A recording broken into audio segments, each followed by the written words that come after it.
ಏನು ಕಲಬುರಗಿ APMCಯಲ್ಲಿರ್ತಕ್ಕಂಥ ಅನಧಿಕೃತ ಅಂಗಡಿಗಳನ್ನು ನೋಟಿಸ್ ಕೊಟ್ಟಿರ್ತಕ್ಕಂಥ 103 ಮತ್ತು ಅದರ ಹೊರತಾಗಿರ್ತಕ್ಕಂಥ 200ಕ್ಕೆ ಹೆಚ್ಚು ಟೋಟಲ್ 300ಕ್ಕೆ ಹೆಚ್ಚು ಅನಧಿಕೃತ ಅಂಗಡಿಗಳನ್ನು ರಾಜಸ್ಥಾನಿಗಳ ಅಂಗಡಿ ಸೇರಿ ನಾವು ಸುಮಾರು 9 ತಿಂಗಳಿಂದ ಹೋರಾಟ ಪ್ರಾರಂಭ ಮಾಡಿದ್ದೆವು. ಆದರೂ ಕೂಡ ಬಗ್ಗದೇ ಇದ್ದಾಗ ಅನಿರ್ದಿಷ್ಟ ಅವಧಿ ಧರಣಿ ಪ್ರಾರಂಭ ಮಾಡಿ 69ನೇ ದಿವಸದ ಧರಣಿಗೆ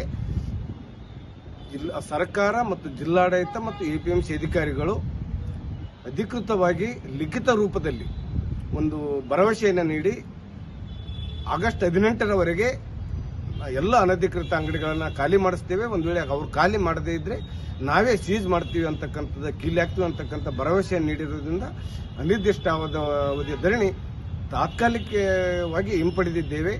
ಒಂದು ವೇಳೆ ಅಧಿಕಾರಿಗಳ ಮೇಲೆ ಭರವಸೆ ಇದೆ, ಅವರು ಕಾಯ್ದೆ ಪ್ರಕಾರ ಕೆಲಸ ಮಾಡ್ತಾರೆ ಅಂತಕ್ಕಂಥ ಒಂದು ಭರವಸೆ ಹೊಂದಿದ್ದೇವೆ.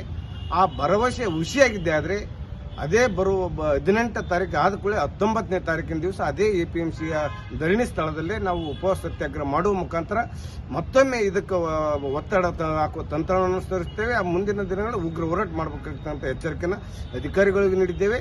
ತಮ್ಮ ಮಾಧ್ಯಮದ ಮುಖಾಂತರ ನೀಡಲಿಕ್ಕೆ ಇಷ್ಟಪಡ್ತೇನೆ. ಇವತ್ತು ದಿವಸ ಆ ಒಂದು ಭರವಸೆ ಅಧಿಕಾರಿಗಳು ಈಡೇರಿಸ್ತಾರೆ. APMC ಕಲಬುರಗಿ ಮಾದರಿ ಇಡೀ ರಾಜ್ಯಾದ್ಯಂತ ಏನು ಮಾಡ್ತೀವಿ ಅಂತ ಪ್ರಯೋಗ ಮಾಡ್ತೀವಿ, ಕಾರ್ಯಾಚರಣೆ ಮಾಡ್ತೀವಿ, ಇದು ಕಾರ್ಯರೂಪಕ್ಕೆ ತರ್ತೀವಿ ಅಂತ ಏನಾದ್ರೆ ಹೀಗಾಗಿ ಅಧಿಕಾರಿಗಳ ಮೇಲೆ ಒಂದು ವಿಶ್ವಾಸ ಮೂಡಿದೆ ಅಂದ್ರೆ ತಪ್ಪಾಗ್ಲಿಕ್ಕಿಲ್ಲ. ಅದಕ್ಕಾಗಿ ಅವ್ರು ಮಾಡುವ ಒಂದು ವಿಶ್ವಾಸ ಹೊಂದಿದ್ದೆ, ಮಾಡದಿದ್ದರೆ ನಮ್ಮ ಹೋರಾಟ ಮುಂದುವರಿಸ್ತೇವೆ. ಉತ್ತರ ಕರ್ನಾಟಕ ನ್ಯೂಸ್, ಇದು ಕನ್ನಡದ ಉಸಿರು.